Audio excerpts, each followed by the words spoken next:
عزیز طلبہ، آج کا ہمارا یہ تیسرا سبق ہے۔ اس میں ترجمہ، اعراب اور مختصر مطلب بھی بیان کیا جائے گا۔ لأن عنوان مباحثه كان قولهم الكلام في كذا وكذا، یہاں سے علم کلام کی آج 8 وجہ تسمیہ بیان کی جا رہی ہے۔ پہلی وجہ تسمیہ ہے یہ، دوسری یہاں ہے اور تیسری یہاں ہے۔ ایک طرف سے انشاءاللہ آپ کو بتلا دیا جائے۔ پہلی وجہ تسمیہ لأن عنوان مباحثه كان قولهم الكلام في كذا وكذا، اس لیے کہ اس علم کی بحثوں کا عنوان علماء کلام کا قول الکلام فی کذا وکذا ہوا کرتا تھا۔ جیسے فقہا حضرات کہتے ہیں باب فی الطہارہ، کتاب الطہارہ، فصل فی الطہارہ، فصل فی الوضوء۔ اسی طریقے سے علماء متکلمین یہ کہا کرتے تھے، مثلا مسئلۃ، مثال کے طور پر الکلام فی اثبات التوحید، الکلام فی اثبات النبوہ، الکلام فی مسئلۃ خلق القرآن، اس طرح کے جو ہے عنوان قائم کیا کرتے تھے، اس لیے اس علم کا نام علم کلام رکھ دیا۔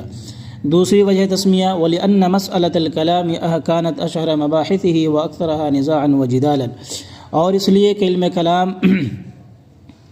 اس لیے کہ مسئلہ کلام اس کی بحثوں میں سب سے زیادہ مشہور اور اس میں سب سے زیادہ اختلاف اور جھگڑے والا ہے۔ حتیٰ أَنَّ بَعْضَ الْمُتَغَلِّبَةِ قَتَلَ كَثِيرًا مِنْ أَهْلِ الْحَقِّ، حتیٰ کہ بعض ظالم بادشاہوں نے بہت سارے اہل حق کو قتل کر دیا، لعدم قولہم بخلق القرآن، ان کے خلق قرآن کے قائل نہ ہونے کی وجہ سے۔ تیسری وجہ تسمیہ وَلِأَنَّهُ يُورِثُ قُدْرَةً عَلَى الْكَلَامِ فِي تَحْقِيقِ الشَّرْعِيَّاتِ وَإِلْزَامِ الْخُصُوصِ كَالْمَنْطِقِ لِلْفَلَاسِفَةِ، اور اس لیے کہ یہ قدرت پیدا کرتا ہے کلام پر شرعیات کی تحقیق میں، احکام شرعیہ کو ثابت کرنے میں اور مد مقابل کو لاجواب کرنے میں، جیسے کہ علم منطق فلاسفہ کے لیے ہے۔ چوتھی وجہ تسمیہ وَلِأَنَّهُ أَوَّلُ مَا يَجِبُ مِنَ الْعُلُومِ الَّتِي إِنَّمَا تُعَلَّمُ وَتُتَعَلَّمُ بِالْكَلَامِ فَأُطْلِقَ عَلَيْهِ هَذَا الْاسْمُ لِذَلِكَ ثُمَّ خُصَّ بِهِ وَلَمْ يُطْلَقْ عَلَى غَيْرِهِ تَمْيِيزًا، اور اس لیے کہ یہ یعنی علم کلام ان علوم میں سب سے پہلا علم ہے جن کو کلام کے ذریعے سیکھا اور سکھایا جاتا ہے، اور اس لیے کہ یہ یعنی علم کلام ان علوم میں سب سے پہلا علم ہے جن کو کلام کے ذریعے سیکھا اور سکھایا جاتا ہے، لہذا اسی پر اس نام کا اطلاق کیا گیا، اس وجہ سے پھر خاص کر دیا گیا اس کو اسی کے ساتھ، وَلَمْ يُطْلَقْ عَلَى غَيْرِهِ تَمْيِيزًا، اور اطلاق نہیں کیا جاتا ہے اس کے علاوے پر تمیز کرنے کے لیے۔ اس میں علوم کا نام بھی کلام رکھ دیا جائے تو تمیز نہیں ہو پائے گی۔ پانچویں وجہ تسمیہ وَلِأَنَّهُ إِنَّمَا يَتَحَقَّقُ بِالْمُبَاحَثَةِ وَإِدَارَةِ الْكَلَامِ مِنَ الْجَانِبِ وَغَيْرُهُ قَدْ يَتَحَقَّقُ بِمُطَالَعَةِ الْكُتُبِ وَالتَّأَمُّلِ، اور اس لیے کہ یہ علم حاصل ہو جاتا ہے مباحثے اور کلام کو جانبین سے پھیرنے سے، کلام کو جانبین سے عدلنے بدلنے کی وجہ سے حاصل ہو جاتا ہے، پھیرنے کی وجہ سے حاصل ہو جاتا ہے، اور اس کا غیر اس کے علاوہ دوسرے علوم قد یتحقق حاصل ہو جاتے ہیں، کبھی کبھار حاصل ہو جاتے ہیں کتابوں کے مطالعے اور غور و فکر سے۔ یہ پانچویں وجہ تسمیہ یہ ہے کہ علم کلام جو ہے کلام ہی سے حاصل ہوتا ہے،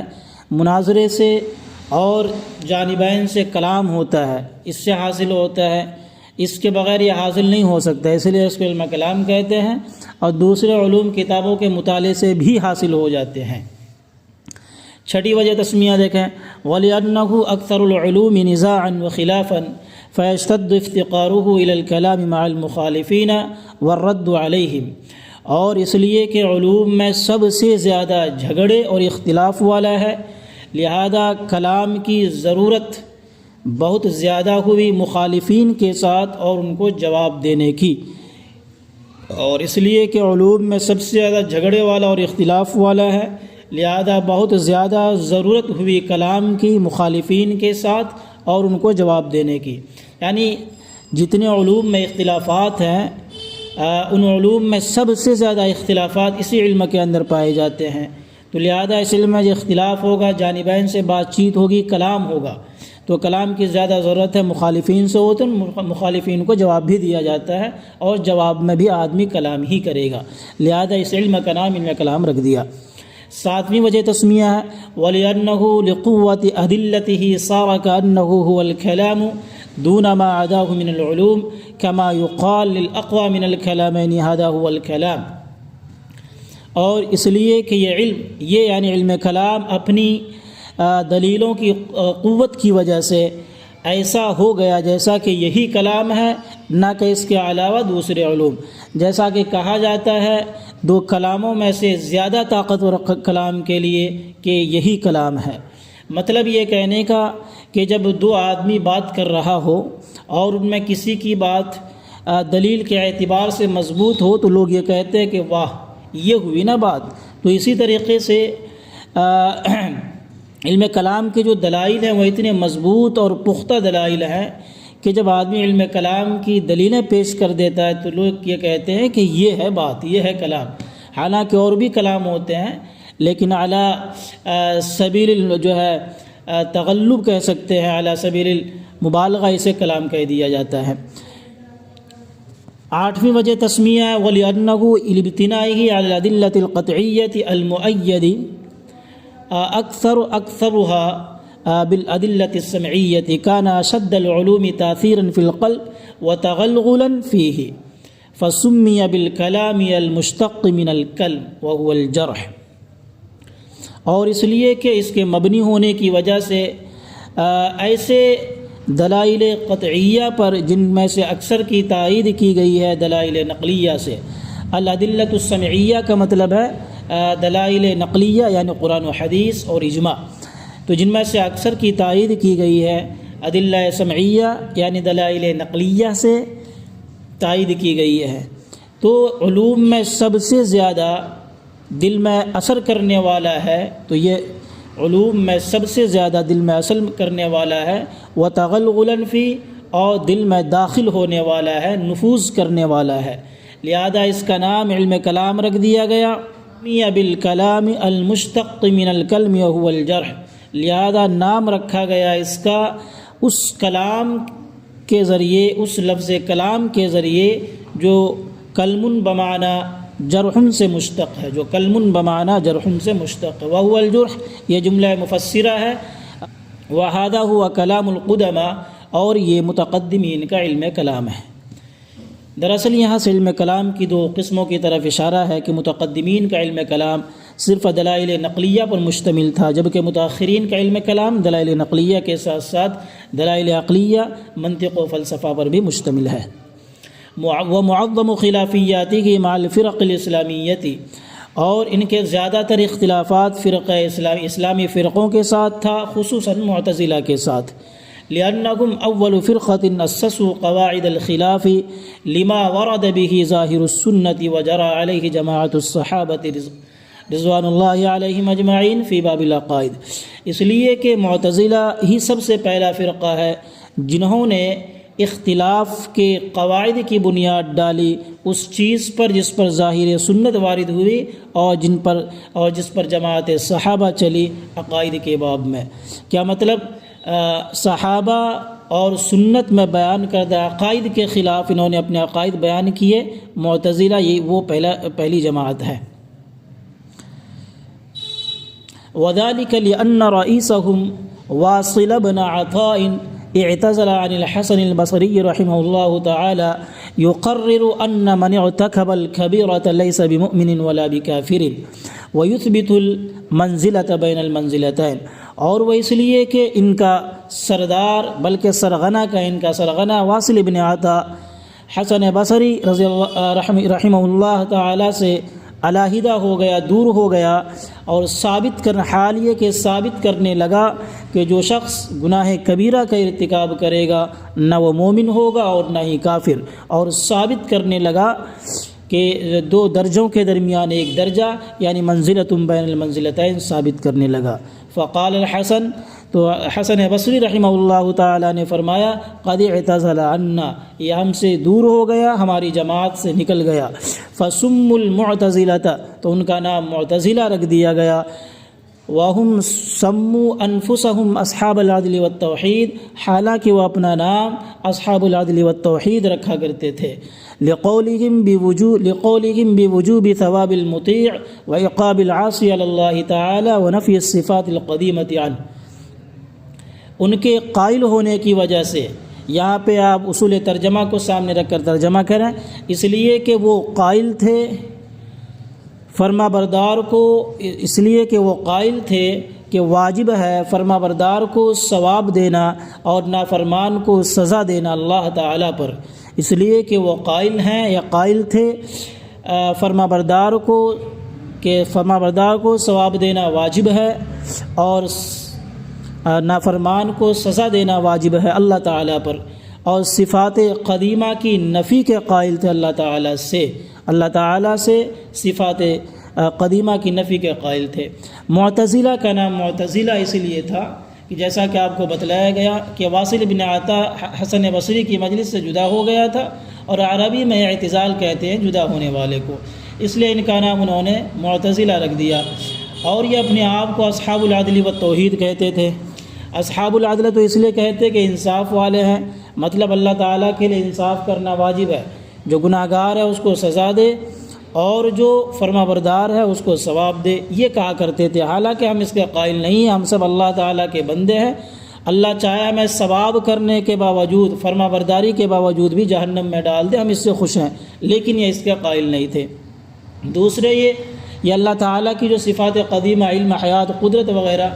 یہ اللہ تعالیٰ کے ساتھ اس کی نفی کرتے تھے اور کہتے تھے کہ اس سے تعدد قدمہ لازم آئے گا، حالانکہ ہم اس کے قائل نہیں ہیں۔ إنهم توغلوا في علم الكلام وتشبثوا بأذيال الفلاسفة في كثير من الأصول والأحكام،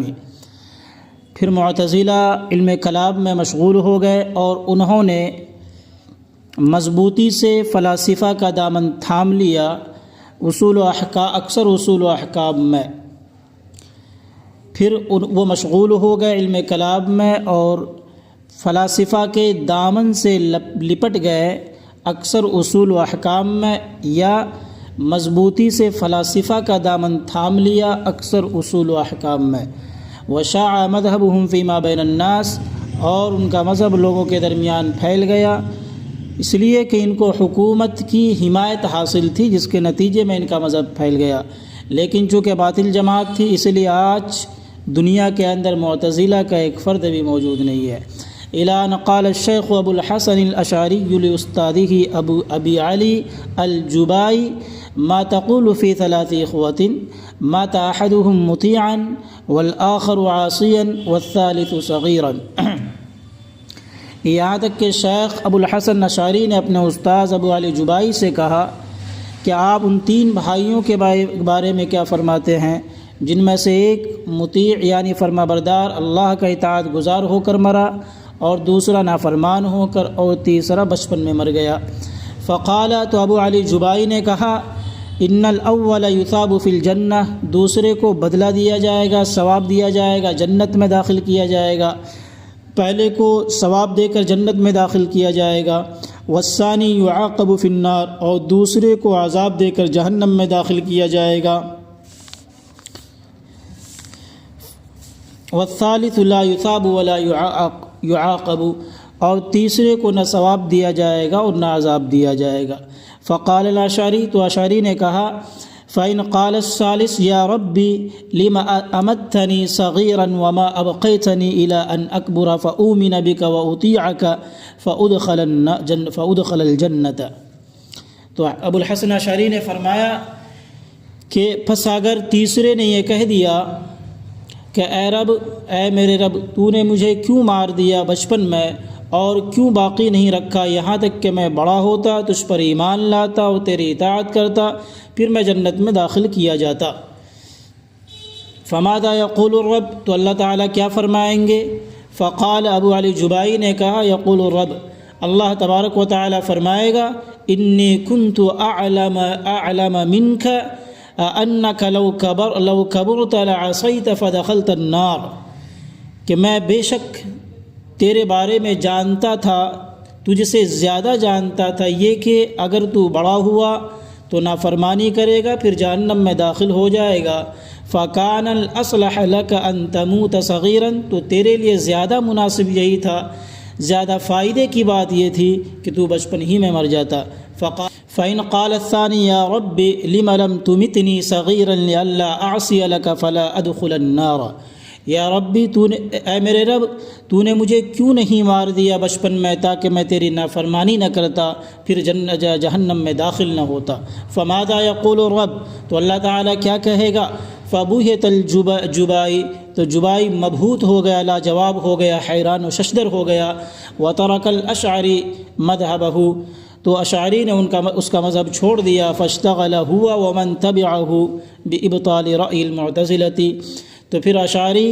اور ان کے متبعین معتزلہ کی رائے کو باطل کرنے میں مشغول ہو گئے، تو پھر اشعری اور ان کے متبعین معتزلہ کی رائے کو باطل کرنے میں مشغول ہو گئے۔ وَإِثْبَاتِ مَا وَرَدَ بِهِ السُّنَّةُ وَمَضَى عَلَيْهِ الْجَمَاعَةُ، اور اس چیز کو ثابت کرنے میں مشغول ہو گئے جس پر سنت وارد ہوئی اور جس پر جماعت صحابہ چلی ہے۔ فَسُمُّوا أَهْلَ السُّنَّةِ وَالْجَمَاعَةِ، تو ان کا نام رکھا گیا اہل السنت والجماعہ، یعنی سنت پر چلنے والے لوگ اور جماعت صحابہ کو لازم پکڑنے والے لوگ۔